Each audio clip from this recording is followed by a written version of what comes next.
আর এবার এক্সপোজ রাখবো কুণাল ঘোষের আপনাদের সামনে যে বিজেপির দখলে দিল্লি এটা আমাদের বিষয় নয়। 2026-এ পশ্চিমবঙ্গের বিধানসভা ভোটে তৃণমূল 250-র বেশি আসনে জিতবে। চতুর্থবার মুখ্যমন্ত্রী হবেন মমতা বন্দ্যোপাধ্যায়।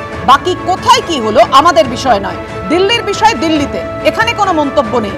বাংলায় ওসবের কোনো প্রভাব নেই পোস্ট কুণালের।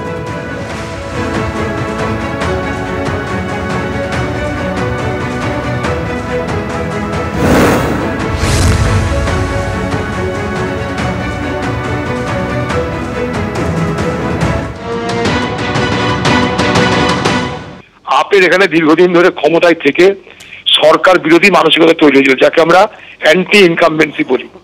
যে যখনই ভোট আসে তখনই বড় বড় কতগুলো মানুষকে প্রলোভিত করবার জন্য কতগুলো বড় বড় প্রস্তাব দেওয়া হয়, কিন্তু বাস্তবে দিল্লির যে পরিষেবা মানুষ চাইছে সেখান থেকে মানুষ কিছুটা বিমুখ পাচ্ছিল না, একটা উদাসীনতা এসেছিল।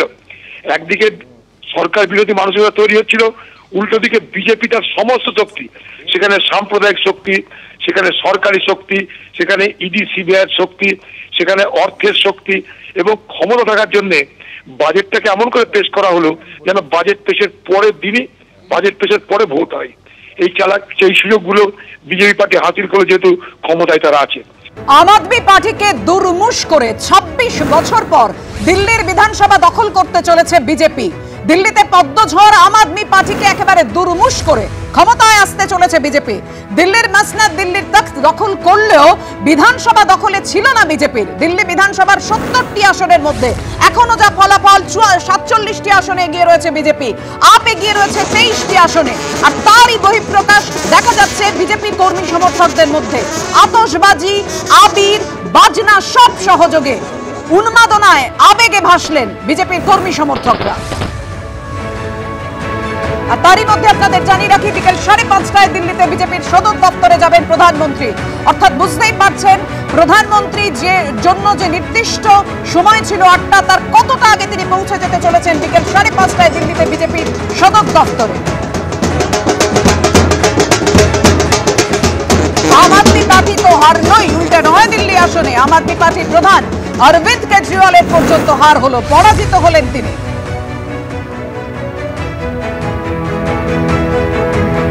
এবার সকলের নজর রয়েছে যেদিকে মুখ্যমন্ত্রী, দিল্লির মুখ্যমন্ত্রী কে হতে চলেছেন। কেজরিওয়ালকে হারিয়ে জায়েন্ট কিলার বিজেপি প্রার্থী প্রবেশ বর্মা নাকি অন্য কেউ?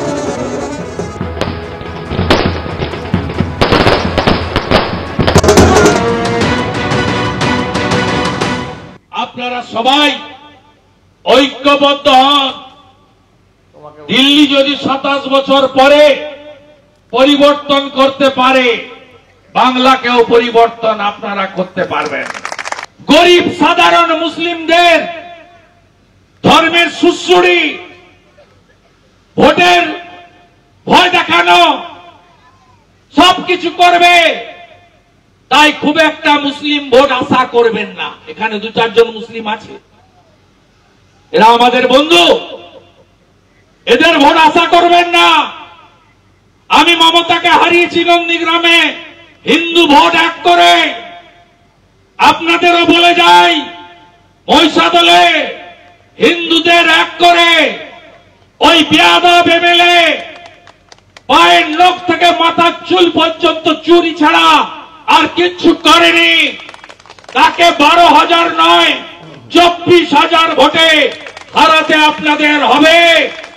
আমি আপনাদের ডেভেলপমেন্টের গ্যারান্টার থাকবো।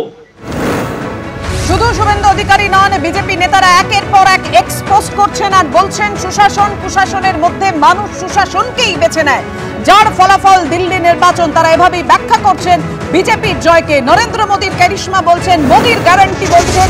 এভাবেই বিজেপির জয়ের সাফল্যে নিজেদের আবেগে উন্মাদনায় ভেসেছেন কর্মী সমর্থকরা।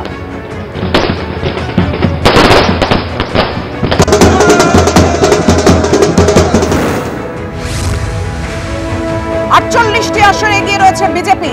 আর কংগ্রেসের অবস্থা তো দেখছেন, অনেকেই বলছেন যে কংগ্রেসের শূন্য হ্যাট্রিক, আপ 22টি আসনে এগিয়ে রয়েছে।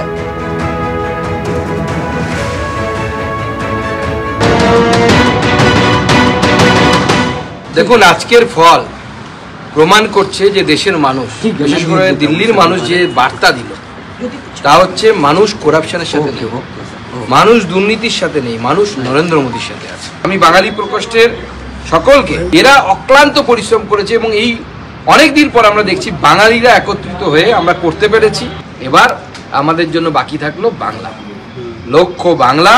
26-এ শুধু বাংলার বাঙালি নয়, বাংলার বাইরে বসবাসকারী বাঙালিরাও 26-এ ঝাঁপিয়ে পড়বে বাংলা জয়ের জন্য এবং বাংলা জয় করব আমরা।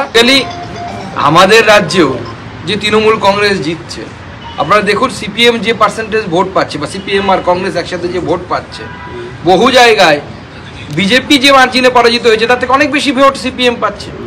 তো সেই ভোটটা যদি, তারা তো অ্যান্টি মমতা ভোট, তারা মমতা ব্যানার্জিকে তো পছন্দ করে না, কিন্তু তারা সিপিএম আর কংগ্রেসকে ভোট দিয়ে দিচ্ছে। কিন্তু তারা যদি বিজেপিকে ভোট দিত তাহলে তো বিজেপি সরকার হয়ে যেত। এটাই হচ্ছে রাজনীতি, এটা নতুন কিছু নয়। তো স্বাভাবিকভাবেই মানুষ, বাংলার মানুষও আগামী দিনে বিজেপির সাথে আছে। এটাই হচ্ছে রাজনীতি। রাজনীতিতে কেউ পার্মানেন্ট নয়, সেটা তো নয়াদিল্লির আজকের ছবিটাই একেবারে পরিষ্কার করে বলে দিচ্ছে। অরবিন্দ কেজরিওয়াল তিনি পরাজিত হয়েছেন। আম আদমি পার্টির প্রধান অরবিন্দ কেজরিওয়াল পরাজিত হয়েছেন নয়াদিল্লি আসন থেকে।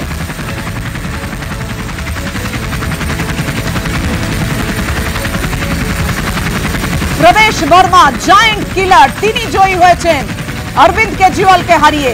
মুখ্যমন্ত্রীর দৌড়ে অনেকটাই এগিয়ে রয়েছেন প্রবেশ বর্মা, এমনটাই শোনা যাচ্ছে। রাজনীতির অলিন্দে, বিজেপির অলিন্দে কান পাতলে কালকাজি থেকে অতিশী মারলেনা তিনি জয়ী হয়েছেন।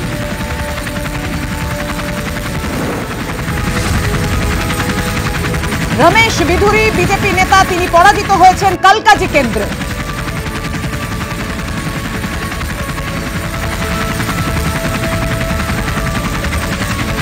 দীর্ঘ সময় ধরে জেলে ছিলেন মনীষ সিসোদিয়া। চন্দ্রপুরা থেকে পরাজিত হলেন এই আপ নেতা, প্রাক্তন উপমুখ্যমন্ত্রী মনীষ সিসোদিয়া।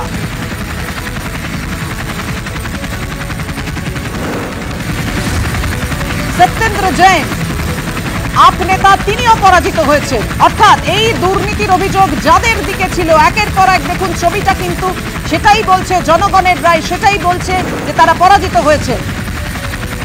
সোমনাথ ভারতী মাল্লভ্যনগর থেকে পরাজিত হয়েছেন সোমনাথ ভারতী, আপ নেতা।